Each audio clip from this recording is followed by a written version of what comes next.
함께 다 찾으셨으면 한 목소리로 말씀을 봉독하도록 하겠습니다.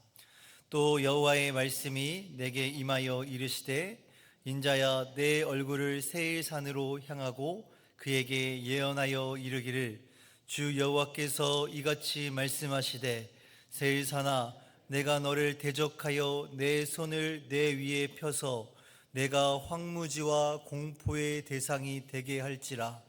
내가 내 성읍들을 무너뜨리며 내가 황폐하게 되리니 내가 나를 여호와인 줄을 알리라. 내가 옛날부터 하늘 품고 이스라엘 족속의 환난 때 곧 제약의 마지막 때에 칼의 위력에 그들을 넘겼도다. 그러므로 주 여호와의 말씀이니라. 내가 나의 삶을 두고 맹세하노니 내가 너에게 피를 만나게 한즉 피가 너를 따르리라. 내가 피를 미워하지 아니하였은즉 피가 너를 따르리라. 내가 세일산이 황무지와 폐허가 되게 하여 그 위에 왕래하는 자를 다 끊을지라. 내가 그 죽임당한 자를 그 여러 산에 채우되 칼에 죽임당한 자를 내 여러 맷뿌리와 골짜기와 모든 시내에 엎드려지게 하고 너를 영원히 황폐하게 하여 내 성읍들에 다시는 거주하는 자가 없게 하리니 내가 여호와인 줄 너희가 알리라. 내가 말하기를 이 두 민족과 두 땅은 다 내 것이며 내 기업이 되리라 하였도다. 그러나 여호와께서 거기에 계셨느니라. 그러므로 주 여호와의 말씀이니라. 내가 나의 삶을 두고 맹세하노니 내가 그들을 미워하여 노하며 질투한 대로 내가 내게 행하여 너를 심판할 때에 그들이 나를 알게 하리라. 내가 이스라엘 산들을 가리켜 말하기를 저 산들이 황폐하였으므로 우리에게 넘겨주어서 삼키게 되었다 하여 욕하는 모든 말을 나 여호와가 들은 줄을 내가 알리로다. 너희가 나를 대적하여 입으로 자랑하며 나를 대적하여 여러 가지로 말한 것을 내가 들었노라. 주 여호와께서 이같이 말씀하셨느니라. 온 땅이 즐거워할 때에 내가 너를 황폐하게 하되 이스라엘의 족속의 기업이 황폐함으로 내가 즐거워한 것 같이 내가 너를 황폐하게 하리라. 세일산아 너와 에돔 온 땅이 황폐하리니 내가 여호와인 줄을 무리가 알리라 하셨다 하라. 아멘. 네, 오늘의 말씀 요약을 함께 보겠습니다. 하나님이 에스겔에게 세일산을 향해 예언하라 하십니다. 에돔은 예부터 하늘 품고 이스라엘의 환난 때 그들을 칼에 넘겼습니다. 그래서 심판받고 그 성읍에 거주하는 자가 다시는 없을 것입니다. 이스라엘의 황폐함을 즐거워한 에돔을 하나님이 황폐하게 하셔서 그분이 여호와임을 알리실 것입니다. 오늘의 말씀 요약이었고요. 오늘의 본문의 말씀은요, 하나님께서 에스겔 선지자를 향하여서 세일산을 향하여 예언하라 라고 하신 말씀입니다. 여기서 2절에 등장하고 있는 이 세일산, 그리고 계속해서 부르고 있는 이 세일산은 어떤 곳인가? 이 지역적으로 보면요, 세일산은요 사해 남방의 산악지대를 의미합니다. 네. 그래서 여기서 산악지대, 사해 남방의 산악지대, 사실 에돔 족속이 살고 있었던 영토이기도 했습니다. 그래서 여기 살고 있는 에돔 족속을 가리키는 수사학적인 표현을 바로 이 세일산 이렇게 부르고 있는 것입니다. 그래서 다시 말해서 세일산을 향해서 하나님께 심판하셨다라는 의미는 무엇이냐? 바로 에돔 족속을 향하여서 말씀을 전하라는 것이고, 다시 말해 에돔 족속에 대한 심판이 임할 것이다 라고 그 에돔 족속에게 전하라 라고 그렇게 말씀하고 있는 것이죠. 3절 말씀을 보니까요, 하나님께서 에돔 족속에게 전하고자 하는 메시지가 있습니다. 3절 말씀에 주 여호와께서 이같이 말씀하시되 세일산아 내가 너를 대적하여 내 손을 내 위에 펴서 내가 황무지와 공포의 대상이 되게 할지라 라고 그렇게 말씀합니다. 하나님이 세일산을 그 에돔을 대적하여서 그곳을 무엇이 되게 하신다? 황무지와 공포의 대상이 되게 하신다. 그럼 황무지와 공포의 대상이 되게 하신다라는 것은 무슨 의미를 가지고 있을까요? 그것은 바로 지금은 그 사람들이 살고 있지만 황무지, 아무도 살지 않는 땅으로 만들어 버린다. 그리고 공포의 대상이 되게 한다. 그곳에 살고 있던 에돔 족속을 다 죽이고 심판하여 죽이고 그것이 아무도 없는 곳이 되게 함으로써 두려움에 떨게 하신다라는 그런 뜻을 가지고 있는 것입니다. 그리고 나서 5절에 하나님께서 왜 그러면 이 세일산을 심판하시는가, 에돔을 심판하시는가에 대한 이 메시지를 전하게 된 이유가 등장하고 있습니다. 5절 말씀을 다시 한번 보시면요, 내가 옛날부터 하늘 품고 이스라엘 족속의 환난 때 곧 제약의 마지막 때에 칼의 위력에 그들을 넘겼도다 라고 말씀합니다. 옛날부터 하늘 품고, 이 에돔 족속은요, 옛날부터 이스라엘 백성들에게 한을 품고 있었습니다. 왜 그럴까요? 사실 이 에돔 족속은요, 이 이삭의 아들인 에서와 야곱 시대까지 거슬러 올라갑니다. 그러니까 에돔 족속은 이삭의 첫 번째 아들이라고 할 수 있는 에서의 후손이 바로 이 에돔 족속이죠. 그리고 이스라엘의 이름 자체가 어디서부터 시작했어요? 야곱에서부터 시작됐죠. 사실 이 두 족속은 한 아버지에서부터 시작된 형제 국가라고 할 수 있습니다.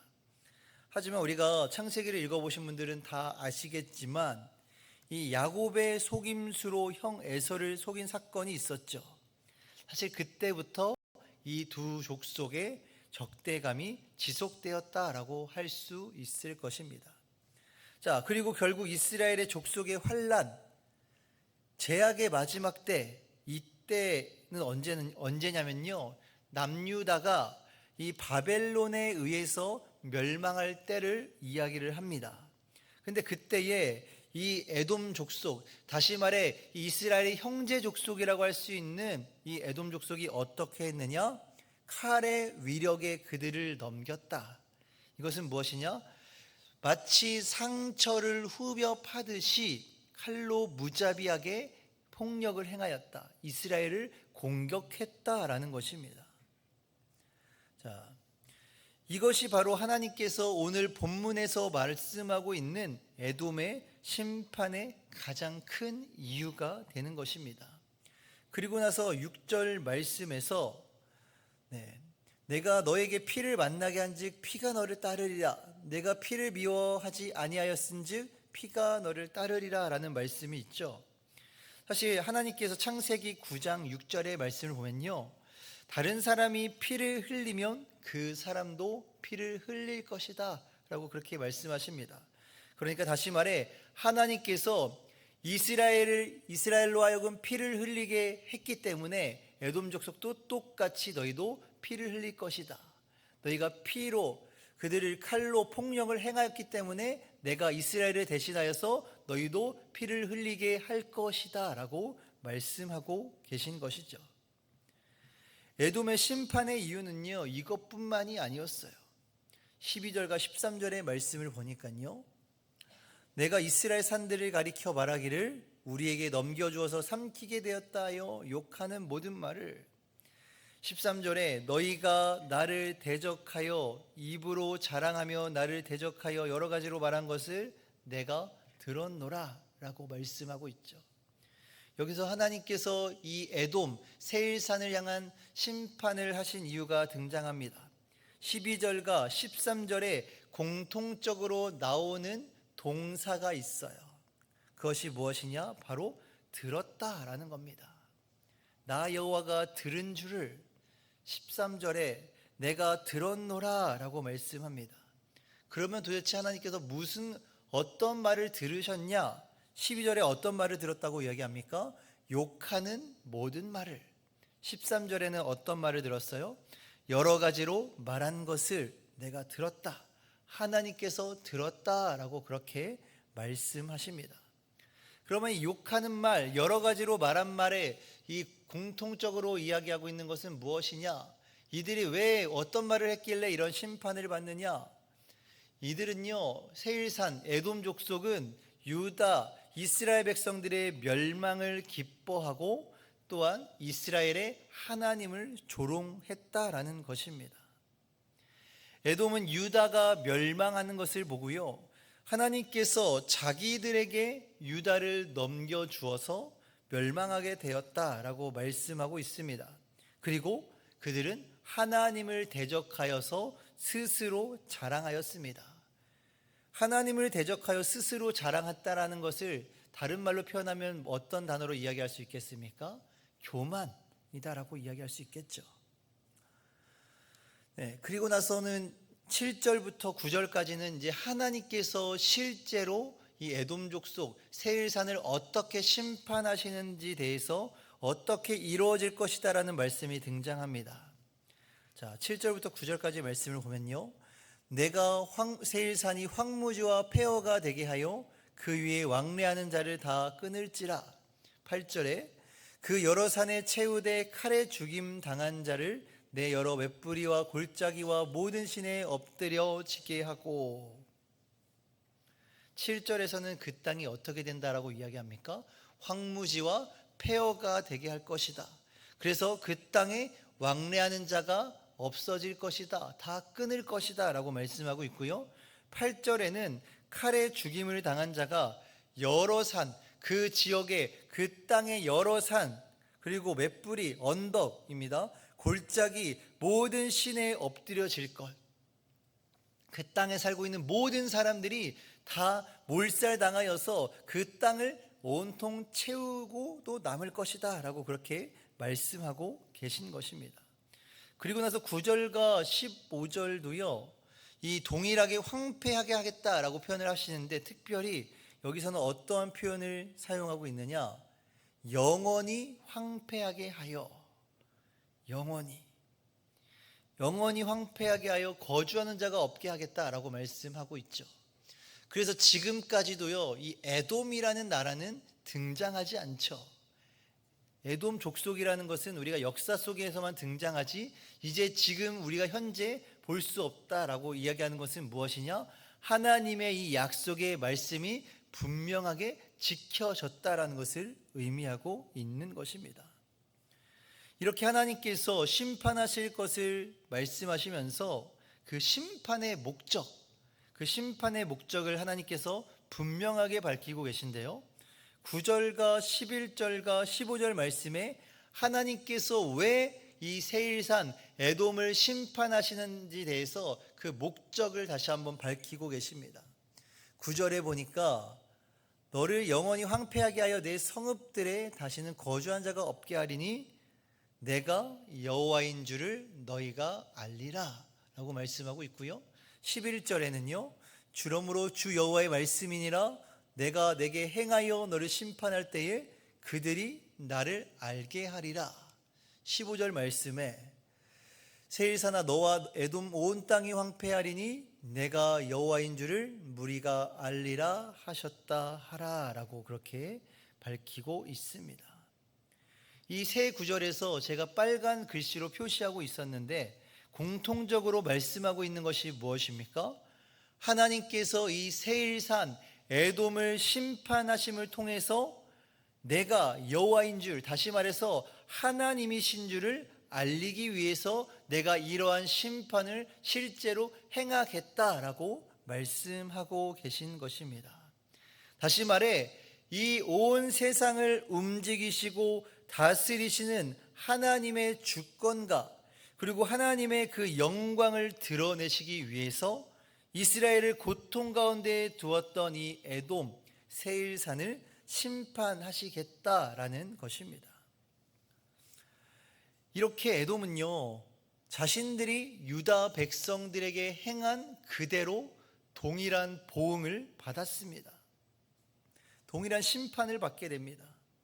하나님께서는요, 이렇게 행한 대로 갚으시는 분이세요.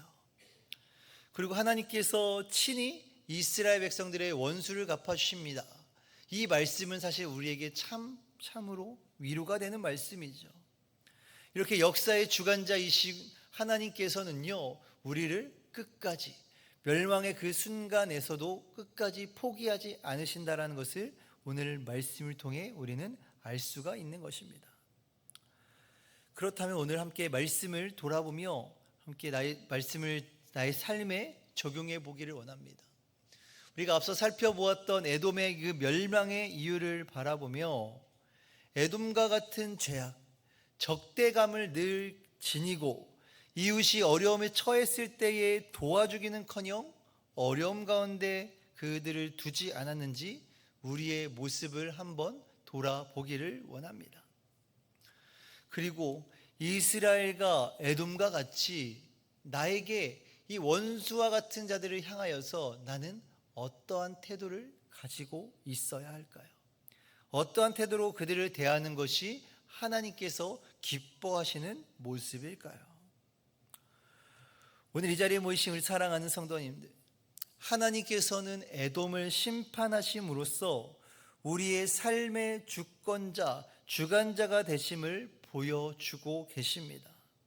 하나님께서 우리의 과거의 억울한 일들, 힘든 일들, 고통을 그냥 내버려 두지 않으시고 기억하고 갚아주신다라는 말씀이 오늘 본문의 말씀인 거예요. 그렇기 때문에 우리가 내가 직접 나의 대적자들, 나를 힘들게 했던 자들, 나의 원수들에게 직접 복수를 할 필요가 없습니다. 다시 말해 우리의 원수들에게 복수하는 것은 하나님의 뜻이 아니라는 것입니다. 왜요? 정의와 공의의 하나님께서 어떻게 행한 대로 다 갚으시기 때문에, 보응하시기 때문에 내가 직접 복수할 필요가 없는 것입니다. 우리의 삶의 주권자 되시고 이 땅을 그분의 정의와 공의로 다스리시는 하나님께 우리의 그 모든 것들, 우리의 그 복수까지도 하나님께 내어드릴 수 있는 여기 계신 우리 모든 성도님들이 되시기를 주님의 이름으로 간절히 축원합니다. 기도하겠습니다. 우리의 모든 것을 아시고 우리에게 아픔과 고통을 주었던 자들의 하나님의 공의와 정의로 갚아주시는 하나님만을 바라보며 의지합니다.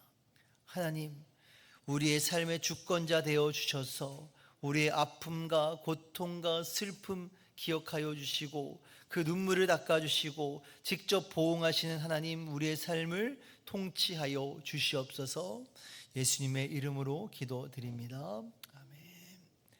우리 시간 함께